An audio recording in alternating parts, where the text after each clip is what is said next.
Oi, eu sou a Gabi e chegou o momento. Vocês tanto pediram e eu tanto enrolei, mas finalmente chegou a hora de falar daquela teoria que The 100 está relacionado com a Bíblia e outras religiões.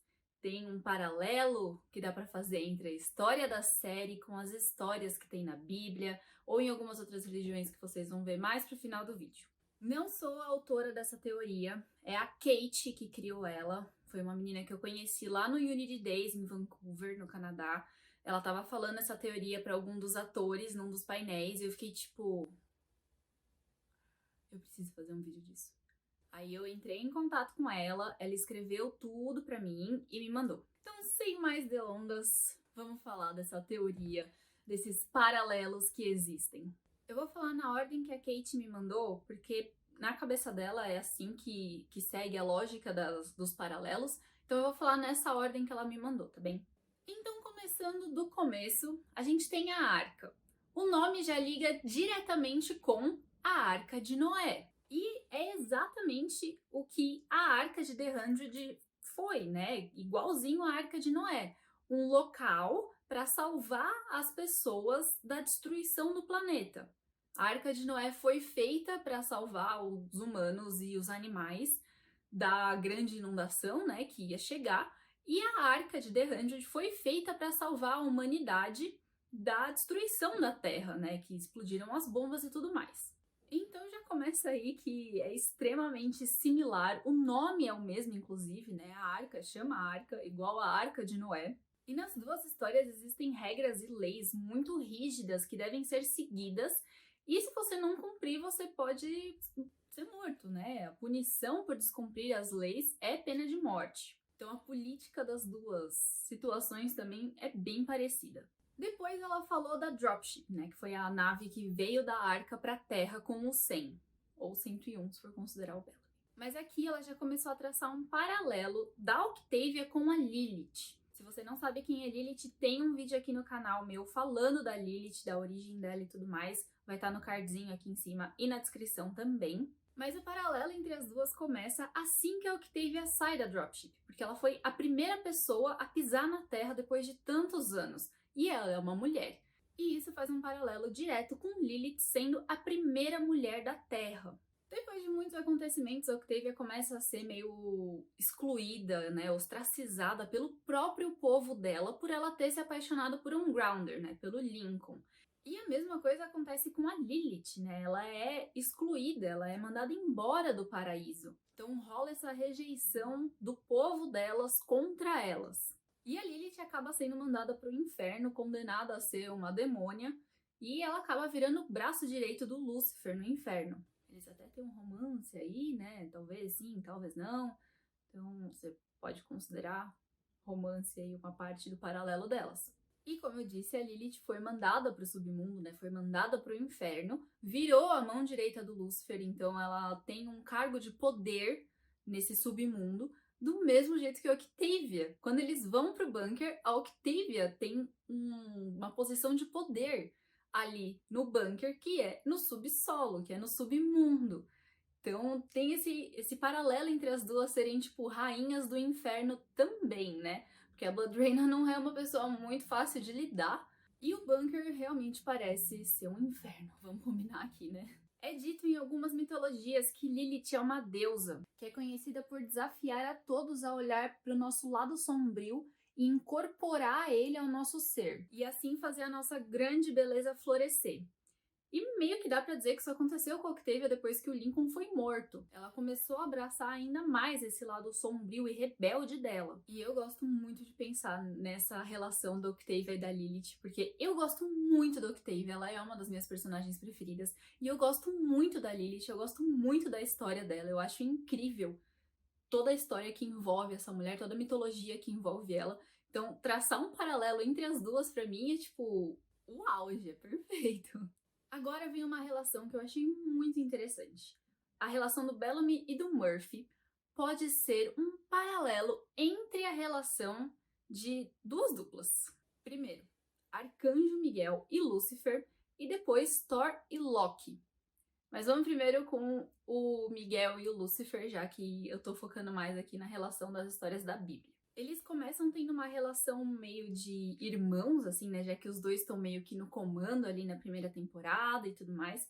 Só que um deles, o Murphy, ele é expulso do acampamento, do mesmo jeito que o Lúcifer foi expulso do paraíso, foi expulso do céu. O próprio Richard Harmon, que é o ator do Murphy, falou dessa comparação numa Conagegon em 2019. Ele falou que ele sentiu muito esse paralelo, né, da expulsão do Murphy do acampamento como a expulsão do Lúcifer do céu. Então, o próprio Richard já fez essa comparação pra gente. E mesmo depois que o Murphy acaba voltando pro acampamento, ele ainda é muito demonizado pelos outros que estão lá, né? Ninguém gosta muito dele, ninguém confia muito nele, e fica nisso por muito tempo. Do mesmo jeito, o Lúcifer, ele foi expulso, ele continua no inferno e tudo mais, só que ele é demonizado por todos, né? Ele é o próprio demônio, no caso, o rei dos demônios, por pensar, né? E como eu falei também, dá pra relacionar os dois com o Thor e o Loki, sendo que o Bellamy é o Thor, e o Murphy é o Loki. E não, eu não tô falando do Thor e do Loki dos filmes da Marvel, eu tô falando deles na mitologia nórdica mesmo, o Thor e o Loki original, por assim dizer. Então o relacionamento deles funciona do mesmo jeito que eu falei, Miguel e Lúcifer. Os dois têm uma relação meio de irmãos, assim, quando o Bellamy deixa o Murphy ser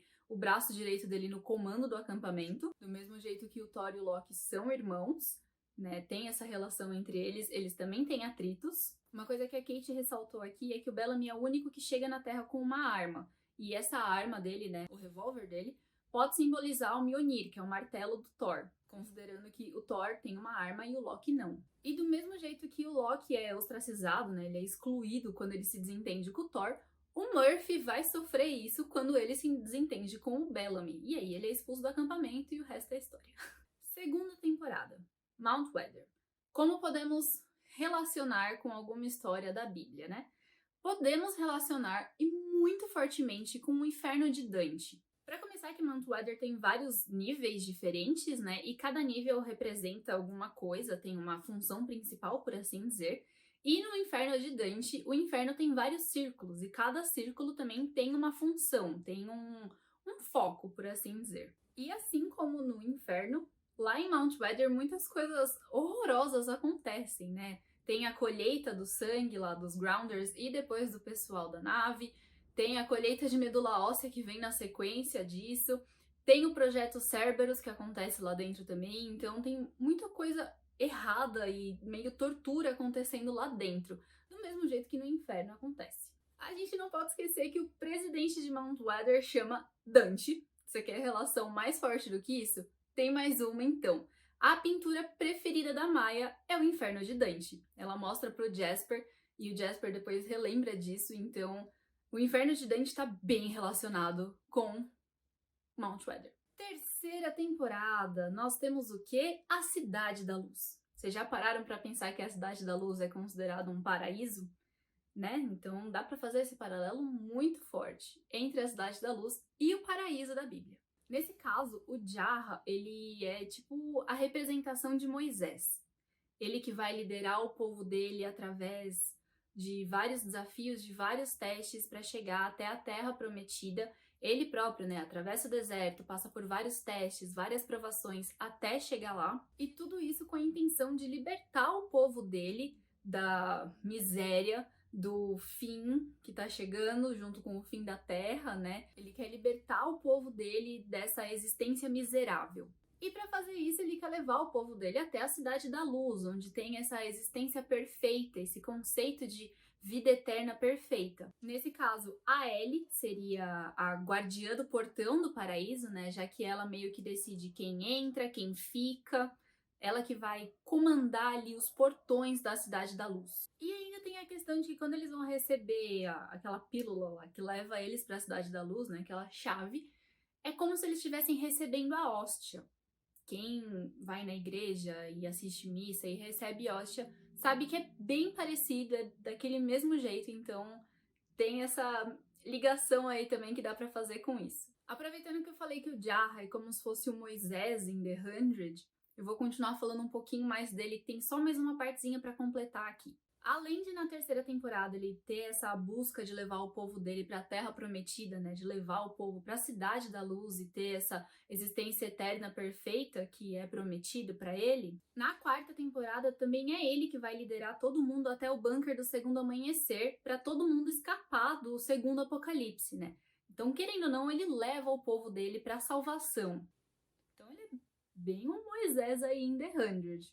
Mas voltando aí para a terceira temporada, a gente vê pela primeira vez a Torre de Polis, e ela pode ser um paralelo à Torre de Babel. A Torre de Babel, de acordo com a história, é um local pós a grande inundação, onde a humanidade se encontrava. Todo mundo que sobreviveu aí foi lá para a Torre de Babel e eles estavam tentando sobreviver, fazer trocas e tudo mais. E ali em Polis acontece a mesma coisa. Na Torre de Polis é onde os líderes dos clãs se encontram para resolver as questões, para fazer planejamentos, né? É onde a aliança se encontra toda.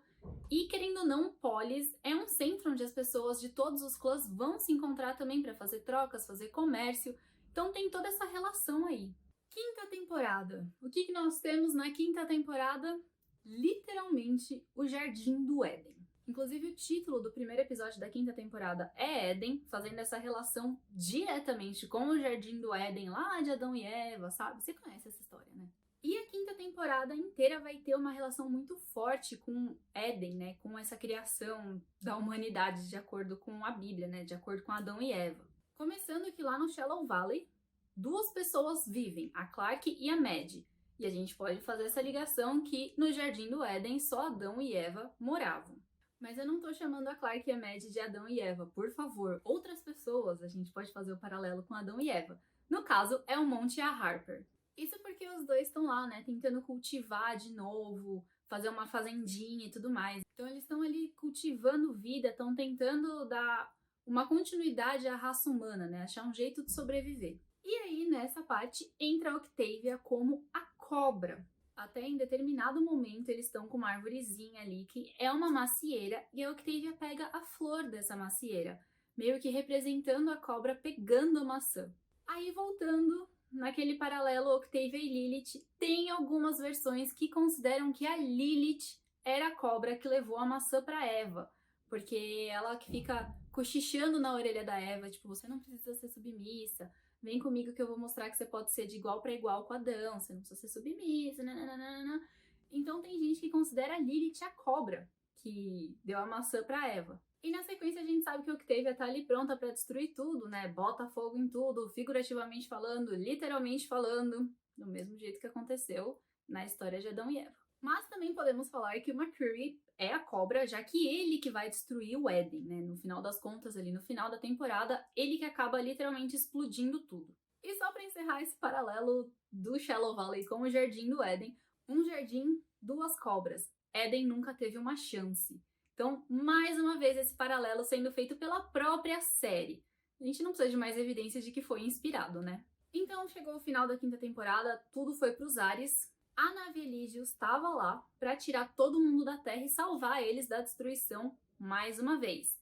Teremos aqui uma nova arca. Então esse é mais um paralelo que a gente consegue traçar com a Arca de Noé. E no final dessa temporada, literalmente aparece final do livro 1. E o que isso significa? De acordo com a teoria da Kate, essa frase significa que acabou o Velho Testamento e a sexta e a sétima temporada fazem parte do Novo Testamento da Bíblia. Então, se você parar para pensar em todas as histórias que eu falei até agora, são histórias do Velho Testamento. Nenhuma tá no Novo Testamento. Então, com essa frase, né, fim do livro 1, a gente pode associar que a sexta e provavelmente a sétima também vão ter relações com o Novo Testamento da Bíblia. Então a gente pode esperar por eventos, pessoas, situações, tudo agora relacionado ao Novo Testamento. E eu já vou falar para vocês algumas relações da sexta temporada, porque a Kate também já analisou ela todinha para fazer essas relações. Então, começando com o Jordan, a Kate disse que a história da criação dele pode ser relacionada com a história do Jonas e a baleia, né? O modo que ele foi criado ali na nave dá para relacionar com essa história. E principalmente pelo fato de que ele foi o primeiro a acordar da criogenia e provavelmente ficou um tempo sozinho ali até acordar o Bellamy e a Clarke. E ele também pode ser diretamente relacionado ao Rio Jordão, que em inglês é Jordan. Então é o nome dele, o nome do rio, que é o rio que leva as pessoas para a Terra Prometida. Nessa temporada a gente vai conhecer o Gabriel, que pode ser diretamente relacionado ao arcanjo Gabriel, não só pelo nome, mas também pelo fato do Gabriel salvar as crianças que iriam ser sacrificadas, né? E a Kate disse que na Bíblia o Gabriel é o protetor do Guff. Eu não sabia o que era Guff, nem sei se fala assim, mas eu fui pesquisar. E Guff é uma palavra hebraica para corpo, e a câmara do Guff seria como a câmara das almas, então onde todas as almas ficariam guardadas, né? E o Gabriel seria o protetor desse local. Eu nunca tinha ouvido falar disso, mas eu tô, como eu disse, falando o que a Kate disse. Se você entende mais disso, conta aqui pra mim o que é exatamente isso, por favor. No Novo Testamento a gente tem uma figura muito conhecida que é Jesus Cristo. E dá pra fazer um paralelo dele com o Marcus Kane. Sim, o Kane. Desde que o Kane chegou na Terra, ele prega paz e aceitação, né, que todos consigam conviver juntos em harmonia. Ele foi crucificado e no final ele se sacrificou para proteger o povo dele, né, das ações deles mesmos. Então esse sacrifício do Kane foi para proteger e foi pro bem do próprio povo dele. É similar essa história para você? Nessa temporada a gente também conheceu o Sheiheda e dá pra fazer um paralelo com Lúcifer, exatamente quando ele foi expulso do paraíso. Porque ele foi tirado da chama pela Raven, foi separado, né? Ele se uploadou aí em outro lugar. Isso depois dele tentar usar a Mad pra conquistar todo mundo ali, né? Tanto o Uncrew quanto o Sanctum, todo mundo ali. O Sheiheda queria estar no controle, estar no comando. E foi basicamente o que Lúcifer fez para ser expulso do paraíso, ser expulso do céu. Ele estava criando uma revolução para assumir o comando do lugar. E isso foi tudo que a Kate me mandou da relação das histórias da Bíblia com The 100. Tem bastante coisa, né? Mas como eu disse, ainda dá para fazer paralelo com outras religiões, né? Com outras culturas, outros mitos. E eu vou falar deles agora. Então a gente não terminou isso ainda. Aproveitando que eu tô na 6ª temporada, vamos falar de Sanctum, que dá para fazer um paralelo diretamente com o Monte Olimpo, da mitologia grega. O Monte Olimpo é onde ficam todos os deuses, né? É o lar dos deuses. E Sanctum, querendo ou não, é o lar dos deuses deles lá, já que os Primes se consideram deuses e eles ficam ali num morrinho acumulados, todos juntos. O nome Sanctum significa lugar sagrado. E o Monte Olimpo é um lugar sagrado na mitologia grega. E além disso, tem um determinado momento que o próprio Gabriel fala, Zeus falou, falando do Russell. Então ele literalmente associou Zeus, que é o deus supremo da mitologia grega, com Russell, que é o líder dos Primes. E já que estamos falando de mitologia grega, vamos associar o Murphy e a Emori ao Hades e a Perséfone. Pra começar, que assim que eu vi os dois no final da 6ª temporada com aquelas roupas, eu logo associei os dois ao Hades e a Perséfone. Isso muito antes de eu conhecer a Kate e de ouvir essa teoria dela. Então eu acho que para todo mundo que conhece Hades e Perséfone conseguiu fazer essa associação. Mas não é só pelo estilo deles no final da temporada, né? Quando tudo começou a pegar fogo ali e o pessoal foi embora lá para Elígios, os dois ficaram em Sanctum para tentar dominar o lugar. Do mesmo jeito que Hades e Perséfone ficam no Monte Olimpo para dominar ele em determinado momento. E eu gosto muito dessa imagem do Murphy e da Emori como Hades e Perséfone, porque eu acho que combina demais. Agora vamos voltar umas temporadas e falar do conclave final. Ele pode ser diretamente relacionado ao Ragnarok, da mitologia nórdica. Novamente, não é o filme da Marvel, tá? É da mitologia mesmo. O Ragnarok na mitologia é a destruição do cosmos e tudo que tem nele, né? E vários eventos vão acontecendo ao longo do Ragnarok que vai acarretar nessa destruição em massa de tudo que existe. E um desses eventos é uma grande batalha que muitos líderes vão morrer. E o conclave final nada mais é do que isso, é esse grande evento onde os líderes morrem. E é um evento que está no decorrer da destruição do mundo, literalmente. Então na série a gente vê que os líderes dos clãs, ou pessoas representando os clãs que não deixam de ser figuras de poder e figuras importantes para cada clã, vão para esse conclave final, onde eles vão lutar para ter o direito de sobreviver ao final do mundo. E eles vão lutar literalmente até a morte. E esse é um dos eventos do Ragnarok, onde grandes líderes vão cair e na sequência vem o final do mundo. Então, você não quer paralelo mais forte que isso, né? E para finalizar, o último paralelo que a Kate me mandou é da mitologia nórdica também, e ela relaciona o Rowan com o Odin. Então, Rowan é um derivado de Rowan, com um W, que é uma espécie de arbusto, em português chama sorbus, e árvores costumam representar sabedoria e conhecimento. E o deus da sabedoria e do conhecimento na mitologia nórdica é Odin, pai de todos. Como a gente vê ao longo da série, o Rowan está disposto a ganhar informação da forma que for, principalmente se é para ajudar o povo dele.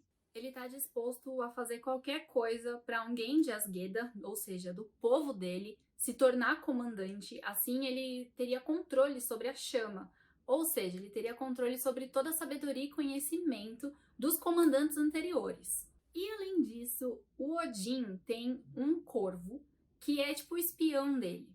E falou em espião, falou na Echo, né? Ou seja, o Rowan também tem a espiã dele. Então ele tem esse paralelo bem forte com Odin. E como eu já disse antes também, ainda na mitologia nórdica, tem o paralelo da relação Bellamy e Murphy com Thor e Loki. Ufa! Foi bastante coisa, né? Essa teoria eu achei muito incrível. Ela tem muita relação realmente. Eu acho que nessa próxima temporada a gente vai conseguir fazer mais paralelos ainda. Eu vou entrar em contato com a Kate quando acabar a temporada para ver se ela tem mais teorias malucas para me contar. E aí eu volto para trazer esse vídeo para vocês, caso ela tenha feito mais paralelos, né? E a Kate é uma pessoa muito incrível. Ela faz coisas maravilhosas assim. Lá no Unity Days, ela sempre ia falar para algum ator ou atriz o significado do nome dos personagens deles e como que ela conseguia associar o nome do personagem com as qualidades, as características e os defeitos de cada personagem. Então ela é muito inteligente, ela é muito incrível. Se vocês quiserem, eu atordoo ela mais um pouco para ela me mandar esses significados de nomes, porque eu particularmente achei incrível todo esse trabalho que ela fez. Então, Kate, muito obrigada. Eu acho que você não vai entender, mas thank you very much, you're amazing. Eu duvido que você vai chegar até o final do vídeo, mas tudo bem. Muito obrigada mesmo, Kate, você é incrível. Mas você tem mais algum paralelo que você descobriu aí pelos episódios, pelas temporadas, além desses que eu contei aqui no vídeo que a Kate me passou? Me conta aqui nos comentários que eu tô louca pra ver isso, eu tô muito impactada com tudo isso que a Kate desenrolou aí, então eu quero mais coisa desse tipo, mais pano pra manga pra gente continuar esse assunto. Me conta aqui nos comentários o que você achou. Também não esquece de se inscrever no canal e ativar o sininho para receber notificação sempre que eu soltar vídeo novo. Deixa o seu like aqui porque me ajuda muito. E até a próxima!